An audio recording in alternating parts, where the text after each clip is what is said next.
Welcome to another episode of the Burg Podcast, where we talk about all things Hattiesburg, Mississippi. I'm your host, Alicia Williams. Also known as the Hub City, or just the Burg, Hattiesburg is a bustling town in southern Mississippi. It's an educational, cultural, business, and medical hub for the region, and we're pleased to share stories from our community. On today's episode of the Burg Podcast, we have two interviews about businesses run by independent and talented women of Hattiesburg. We'll also have two audio essays. In our first interview, Justin Suarez interviews a former county sheriff turned owner of a local ice cream store and how it has impacted the Latino community in Hattiesburg. I'm Justin for the Burg Podcast. Today, I will be interviewing Esmeralda Gonzalez, who is the owner of Lupita's Ice Cream y Mas. She used to be a former deputy at a sheriff's department, but today she's now serving ice cream at her new small business and is actually the owner as well. Her store also highlights the Latino community and shows a different side of Hattiesburg in terms of that community. How are you doing today? I'm doing good. So, what did you like about working as a deputy? I like that it was a different experience, so you deal with a lot of different stuff. We wore a lot of different hats. The days weren't the same. It wasn't like a set schedule, and I like helping people, so there's that.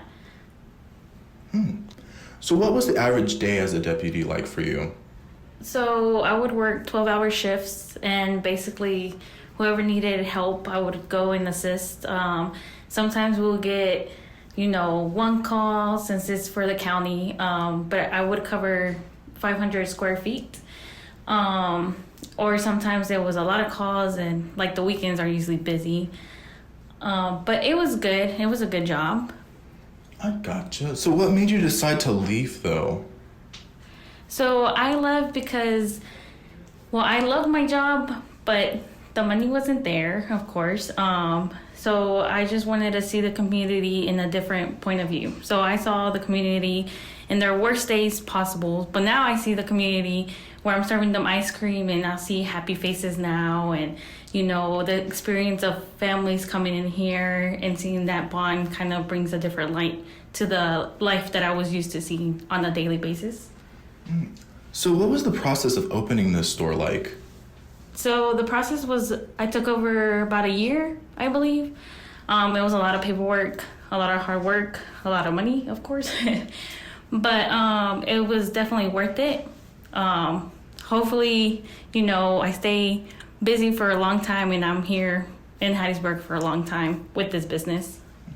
So what does this ice cream shop mean to you? So it actually means a lot because most of the concepts I do get them from inspired Mexican shops in actual Mexico. So it's just bringing a little bit of my culture into the American culture and into Hattiesburg, which is growing, which I think we need to expand to more cultures. That way people see different cultures and see how a person's living or see how they're used to, basically I sell snacks too. So it's like the snacks that I eat, maybe you will like them. So that way we can kind of inform each other on cultures and make new connections. Do you think that the Latino community is underrepresented here in Hattiesburg? Yes, I do believe that it's growing. We are slowly getting more Latino businesses, which is good. But I'm happy that Hattiesburg is such a big place and it's very welcoming. They're not very shut down, don't want to try it, but people are trying us, which is a really good thing. So from being a deputy to a business owner, was there anything from being a deputy that sticks with you as a manager here in Lupita's? Oh, definitely. Being a deputy, I learned how to work under stress, which being here business owner, sometimes it does get stressful, but not the same stress as a deputy, which kind of helps me work with the business stress of paperwork, which doesn't compare anything to life or death stress. But I do see how I talk to people and stuff like that. I'm more, open and able to talk to the person more than how I used to when I wasn't a deputy. So I learned a lot from that career. So is there any reasonings why you hand make your ice cream here? Yes. So I hand make the ice cream because I like to know what I put in the ingredients. So when I go to a place, I like to know what ingredients is used or what exactly I'm eating. If I can't read it, I'm kind of like, that's a lot of chemicals in it. So I'd rather keep it short and simple. That way I can explain to my customer what I'm actually putting into it, and it's more simple and I can explain better. So speaking of your ice cream, can you tell me a little bit about the process of making your homemade ice cream? Like, what does that entail? Yes. So my ice cream ranges from like 5 to 6 ingredients on each batch. Once I make the batch from scratch, I have to let it sit in the fridge for 6 to 12 hours before I actually put it in the ice cream machine. Once I put it in the ice cream machine, it makes the batch, but I can't display it until 24 hours. That's when the ice cream actually gets the consistency that I need it for it to serve. So with these natural ingredients, do you think that your ice cream makes a bigger impact here at Hattiesburg since your ice cream is a little bit more natural? I hope so. Since it's a little bit more cleaner, I do hope that people are actually enjoying it more. I try to serve, simple ingredients, but I want you to, when you're eating the ice cream, be like, oh, that's definitely cotton candy. Like, you won't have to guess the flavor and you get the impact of the flavor, like a strong flavor. Well, not only does Esmeralda also serve ice cream, but she also serves coffee as well. Was there any inspirations for the recipes for your coffee? Yes. So I actually have your normal lattes, cappuccinos, the normal syrups, but I also have Latino inspired coffee. So I have the tres leches coffee, which is the 3 different milks with the espresso. I have the mazapan latte, which is the peanut candy with the milk and espresso. And then I also have the Duvalin latte, which is hazelnut, vanilla, and espresso and milk, of course. And then the last one's the horchata latte, which is the rice milk espresso. So. Do you use Mexican coffee for your coffee as well? Yes, I actually do. I get a coffee bean from Chiapas. I'm working with this local roaster out of Summerall, which he's great. And we work together, and that's the one that gets me the coffee bean from wherever I want. But we test run some, and Chiapas was the one that was the best. Do you think that Mexican coffee is a little stronger than American coffee? I do believe the quality of Mexican coffee is a little bit more specialized and more stronger than American coffee. Now, with all the things that you have in store here, what is your favorite thing to make here? So my favorite thing would honestly be the ice cream. Because when we make a lot of batches, I get lost in the time just goes by and I'm just there making it in my own little zone. But making the snacks for the customers was also good. I do have different types of snacks. Some are a little bit more complicated than others. But the things that are a little bit more complicated, that's the ones I like. Because once I start getting busy, I get in my zone. So, yeah. Is there any recipe here that you would recommend for newcomers to come to the new shop? Yes. If you are more if you want more ice cream type, then probably right now I put banana split if you like bananas. Or the cajeta, which is Mexican caramel, is also very popular. But if you're more of a snack person, then you should try the tosti elote, which is my favorite. So it's tostis is the type of chip with street corn. So the street corn is corn, mayonnaise, the cheese, and then the yellow cheese on top, which is great. Now, can you tease us with a little bit of new things you might be adding to your menu? Yes. So I'm hoping during the summer I can add ceviche, which is made out of either shrimp or fish. Obviously, it's going to be shrimp that I'm going to use. A lot of people, how they cook it is with the lime juice, but I'm probably going to just make it all the way cooked since it's a business. So I'm going to have the ceviche on top of the tostis. and dress it with hot sauce. So I'm kind of excited for that. And I'm kind of excited for a little bit more flavors. I'm trying to find more flavors like the ube ice cream that's coming soon as well. Ooh. Well, my final question for you is going to be, how has your store impacted the Latino community here in Hattiesburg? It has impacted a lot. I feel like I do have a lot of customers in the Latino community that do come and, come here. I try to talk to everybody, make an impact a little bit, be nice, and try to help them if they do need help and other stuff. But I think they see that there's more businesses and the people that have ideas. I'm hoping that they go and follow their idea and make it finally establish whatever they want to put. Well, is there anything you want to say to the Latino community that might be hearing this podcast? Yeah, if you think you can do it, you most possibly can. If you dream it, go ahead and follow your dream. I mean, you only have one life and you're not getting any younger. So, yeah. Wow. Thank you so much for talking with us, Esmeralda. I'm Justin for the Burg Podcast. In our next interview, Jacob Connor talks with the owner of a unique crystal store and how its services in yoga and wellness training have changed the Zen of Hattiesburg. I'm Jacob Connor for the Burg Podcast. Today I'm interviewing Brandolyn Mangum Deer, known as BB by her customers. My guest is an LGBTQIA+ advocate, founder of the Dandelion Project, the founding vice president of the Spectrum Center, and the owner of the Red Jasper, the only metaphysical shop of Hattiesburg. She was recently recognized by Mississippi Capital City Pride for Women's History Month. BB, thank you for being with us today. Thank you for having me. Now, let's start with what inspired you to get into this business and how did you get started? Well, I was a pastor for a lot of years, and I had the only queer church here in Hattiesburg for a long time. And while I was a pastor, I started working with Reiki healing energy. And so as I started studying and becoming a Reiki practitioner and master, I started working with crystals. And as I was doing all of that, I started having dreams and different things started happening. And so it just led me into this world. And I opened the Red Jasper while I had the church. So I had both of them going at the same time. So it was kind of cool. And what is the mission or core philosophy behind your store?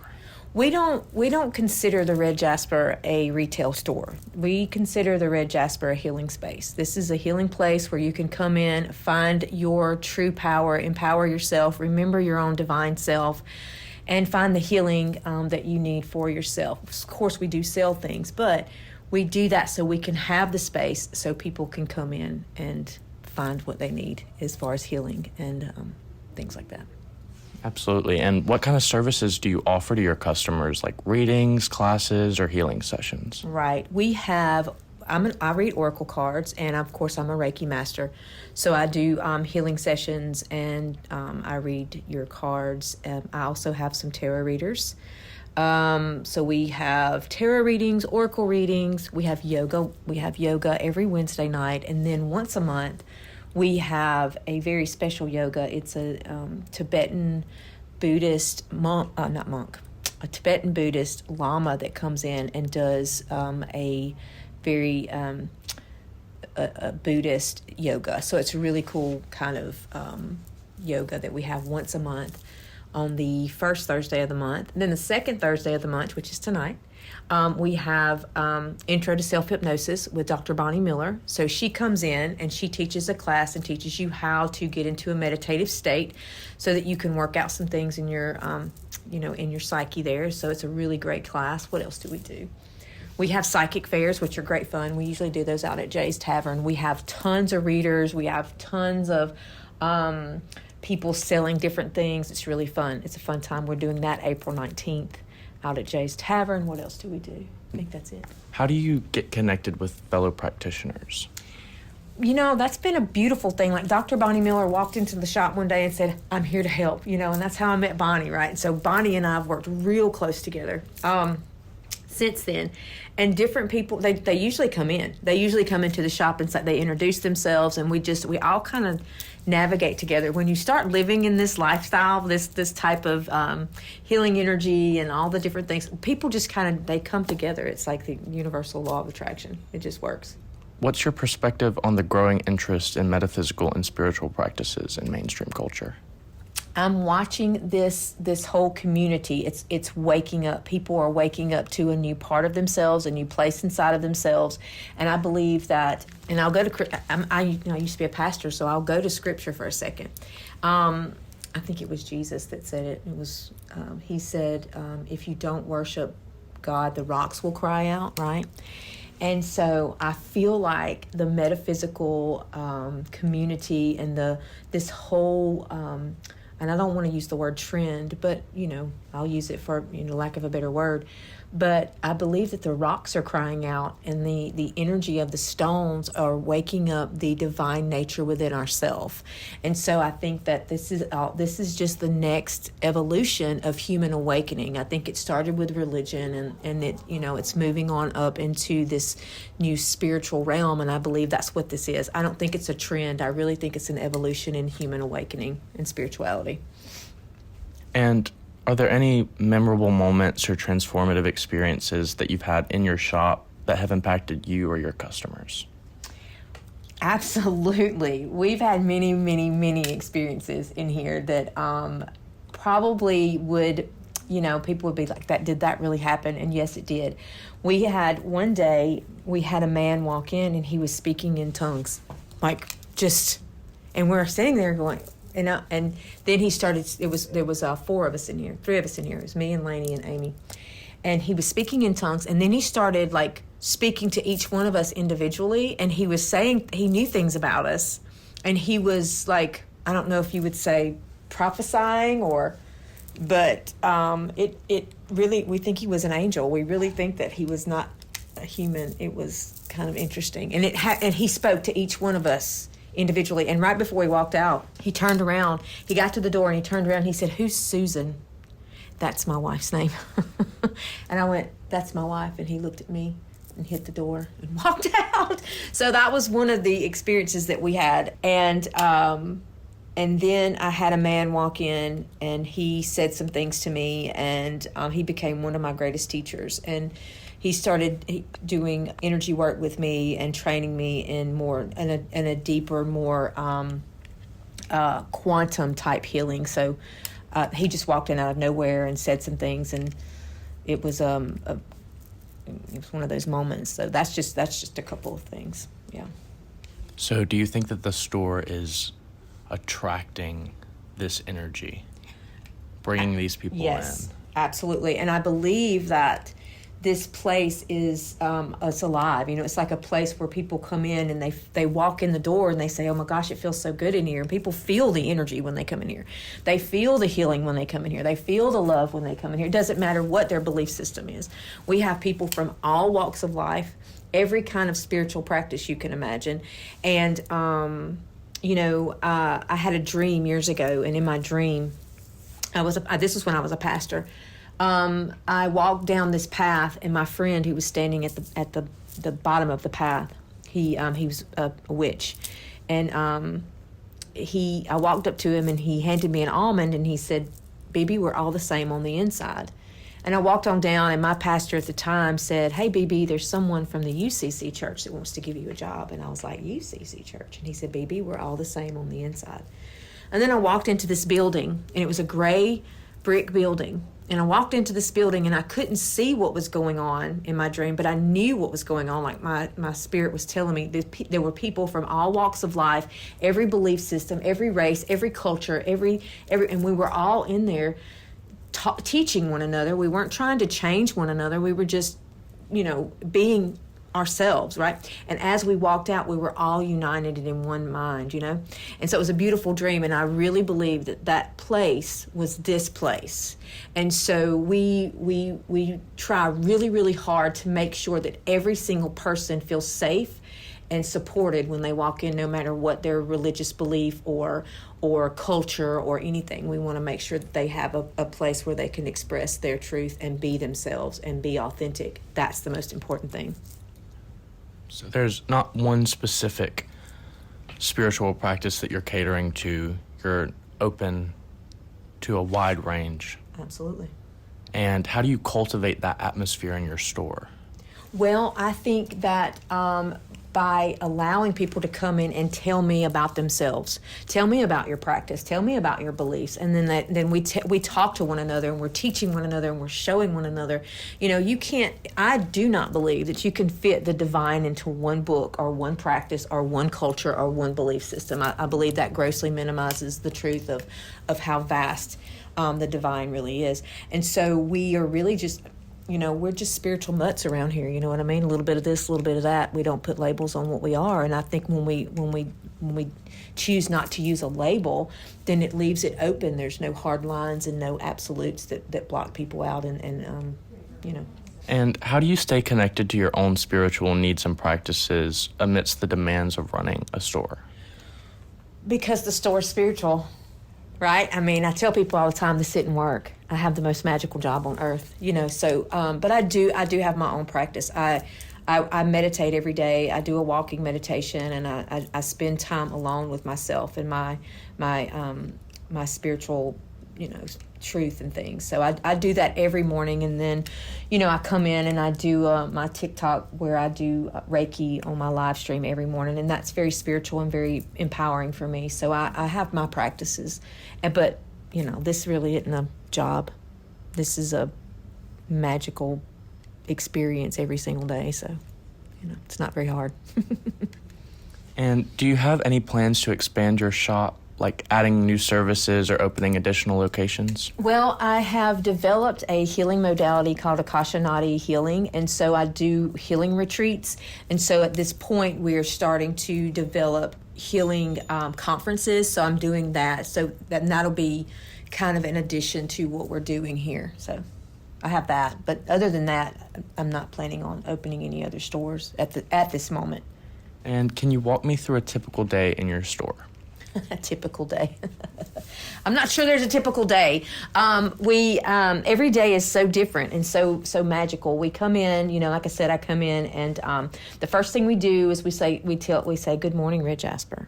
We speak to the Red Jasper, and I come in and I do my Reiki sessions, and then we open the shop at 11. And, we just, each person that walks in is a totally different experience. Some people come in and they just need to talk. They just need somebody to give them some advice. And, being a pastor for 20 plus years, it's real, I love helping people. So people, sometimes people just come in and need some support. Sometimes they come in for a reading. Sometimes they come in for, it's a beautiful community. So. And that's a typical day. I don't know how to describe a typical day because all the days are different.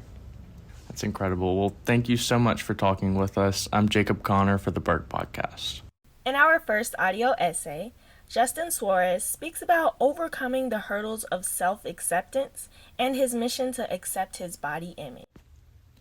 I sigh as I look into the mirror, glancing to the side to examine my body for those small insecurities. For as long as I can remember, I've struggled with how I perceive myself.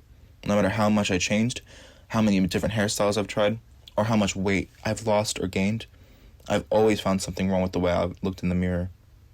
I would obsess over details that no one else seemed to notice. My arms weren't toned enough. My face looked asymmetrical. My stomach wasn't flat enough. No amount of reassurance from others could silence the voice in my head telling me I wasn't enough. That's when I realized I was dealing with body dysmorphia, a condition that distorts your self-image, making imperfections seem unbearable, even when they are invisible to others. Growing up, my family had a significant influence on my body image. They, too, struggled with body dysmorphia, shaping the way I learned to view myself. I watched as they criticized their own reflections, constantly seeking ways to change their bodies to fit impossible standards. Whether they realized it or not, their struggles became mine. Every comment they made about me felt like rocks hitting the glass window of my self-worth. It was as if I had inherited their insecurities, absorbing every critique until they became my own inner dialogue. But I'm determined to break this cycle. Social media only made the struggle worse. I would scroll through Instagram, seeing influencers who seemed effortlessly perfect. Their skin was flawless, their bodies toned, their outfits always on trend. Every post was accompanied by some new beauty craze. Glass skin routines, waist trainers, detoxifying smoothies that would burn fat in just 1 month. Always another way to fix something. I found myself comparing my reflection to theirs, wondering why I didn't look like them, no matter how hard I tried. The constant exposure to these unattainable ideals made me feel like I was always falling short. I didn't realize at the time that most of these images were curated, filtered, and edited. The perfection I envied wasn't even real. Initially, I thought the solution was to change myself, to fix the things that made me feel insecure. I experimented with different diets, excessive exercise, and even edited my photos to create a version of myself that I thought was better. However, no matter how much I did, I was just never satisfied. There was always something else to change, something else to improve. The more I chased an impossible standard, the worse I felt about myself. I began to ask myself, what if my body wasn't the issue? What if the problem was the way I've been taught to see it? You see, society has conditioned us to believe that beauty looks a certain way, perfect, symmetrical, and flawless. The truth is, real beauty is so much more than that. I started following people who celebrated their natural bodies and gradually changed the way I spoke to myself. Instead of criticizing my reflection, I practiced gratitude for what my body could do, how it carried me through each day, and how it allowed me to experience life. It wasn't easy, and some days are still harder than others, but I've learned that self-love is a journey, not a destination. I hope people can understand that you are not defined by unrealistic beauty standards. Learning to love your natural body is about unlearning the harmful messages you've been told and embracing yourself for who you are. Because in the end, self-acceptance is not about perfection. It's about finding peace. The perfect you consists of your imperfections. I'm Justin Suarez of the Burg Podcast. In our second audio essay, Jacob Connor explains how solo travel positively impacted his outlook on life and his self-image. From a very young age, I had to learn how to be comfortable spending time alone. I often clung to friend groups and other opinions, hoping for that to satisfy me. But as I soon realized, we are alone more often than we would like. With that in mind, I began to understand the importance of enjoying my own company. In this life, the person I should trust most is myself. I started taking myself out to eat, even if no one was available to go out that night. I started taking myself to do things that I had always wanted to do, even if no one else was available. As I began to enjoy long walks by myself and meals spent in comforting solitude, I started to wonder how it would feel to be a solo traveler. As a child, I drew pictures of New York City, Paris, and London, always hoping to one day experience these cities for myself. Growing up, my dad worked for an airline, so we spent most of our free time jetting off across America. By the age of 10, I had likely been to every major airport in the country, but could I navigate them alone? And what would it feel like to be alone in a major city? I eventually grew up to travel with a medical study group to New York City. I flew there alone for the first time at the age of 15, where I spent my 16th birthday on Times Square. Though I journeyed there alone, the company of course provided shuttling and housing, taking large amounts of the stress of travel off my young and naive shoulders. This was it, my first taste of solo travel, and it was liberating. I later went on to college, where studying abroad became one of my top priorities. As I was accepted into my study abroad program, I immediately began to plan out my free weekends. I wanted to see as much of Europe as I could, regardless of who was coming with me. Though a buddy system was heavily recommended when traveling out of our host city of Strasbourg, I knew that I would do whatever it took to see the places that I had dreamed of, even if that meant doing it alone. Luckily, I made great friends on this trip, and with few conflicting interests, I did most of my travel abroad with buddies. However, I did take one weekend to go by myself on the train and Eurostar to London, where I stayed with a family friend over one of our free weekends. Having seen 7 countries in 3 months and traveling to one alone, I had gotten my second taste of solo travel. A culmination of these moments brought me to my most recent spring break trip. As I sat in my apartment in Hattiesburg, I knew that spring break would pass me by in a flash if I didn't begin to pursue something exciting. With my dad still working for an airline out of Denver, I knew I could fly on standby for free anywhere in the U.S. When a far-fetched Hawaii trip fell through, though, I thought of the city that had comforted me at the age of 15, New York City. Come Tuesday of the break, I had booked my hotel, bought my tickets to Broadway, and made dinner reservations for after the show. I worked with my father to arrange my flights, and even worked in a stop to Denver to visit with him briefly. I knew that I would have less than 24 hours to experience New York City once I had landed, and I planned on making the most of it. I knew that if I could just figure out the public transportation to get me into Manhattan and to my hotel, I could do absolutely anything that the city had to offer. I had to trust myself and my instincts. As I navigated the big city, making it to each and every location that I had imagined with little error, I couldn't help but feel extremely proud of myself. I knew that I could rely on myself and that I was doing something that was only for me. It was astounding to know that I could navigate a big city like that. The trip showed me that I can trust my instincts when it comes to navigating the world, even if I am flying solo. It is extremely important to be able to spend time with yourself. These trips taught me the value of independence and the importance of navigational skills and problem solving throughout my travels. Things don't always go to plan, and we don't always have the luxury of traveling with friends or loved ones that we can depend on in moments of crisis. So learning to navigate the world alone can teach extremely important lessons. Solo traveling has shown me so much about myself, but it has also allowed me to reflect on my life and the way in which I interact with the world around me. So book the trip and take the risk, even if you are flying solo. I'm Jacob Connor for the Burg Podcast. Thank you for tuning in to the Burg Podcast.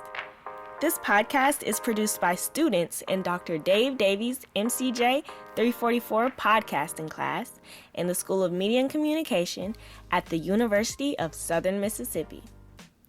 The producer for this season's episodes is Salaudin Ahmed. Our music is from Upbeat, cover art by Madison Calkins and Greta Graves. We'll see you next week on the Burg Podcast. I'm your host, Alicia Williams.